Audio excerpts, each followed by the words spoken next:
Woolfe, The Red Hood Diaries is being developed by GRIN, makers of Bionic Commando, both the reboot and remake.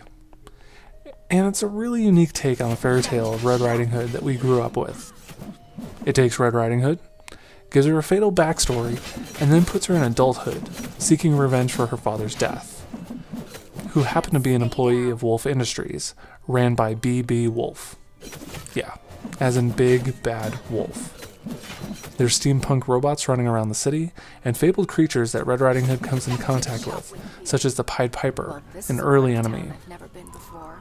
While this is only in Steam Early Access, this is a well-playing game that shows that there's some neat twists to the story than what we're used to. This shows in the way that Woolfe plays. It is much different than screenshots depict. The game is from a 2D perspective, but the levels are in 3D, allowing Red Riding Hood to move into the background or into the foreground to interact with objects, do platforming, or engage in combat.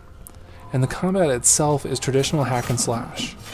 Equipped with an axe, Red Riding Hood is dangerous and won't let anything get in the way of her finding out the truth.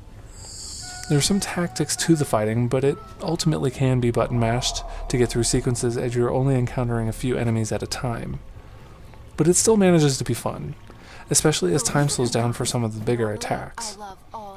And it doesn't seem like you have to engage in combat in all scenarios, as you'll be able to do some basic stealth to sneak by unnoticed and use the environment against your enemies. But with any platformer, despite how it plays or uses the environment, there's secrets to find and diary entries to uncover. There's a lot of lore and interesting pieces to read that are hidden within the game in clever ways so that you actually keep looking for more. Red Riding Hood talks to herself a lot, and I guess that's okay, but I'm not sure if this will stay constant throughout the game or lessen.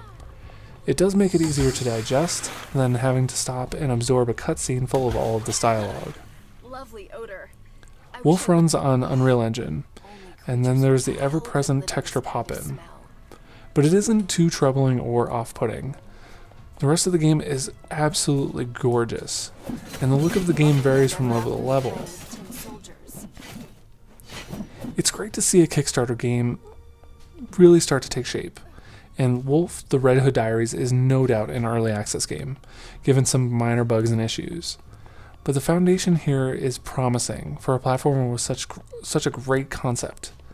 And right now the game is $10. You can't really do any wrong with that. It's fun, pretty, and is coming along nicely. I've put a link to the game for those looking to grab it.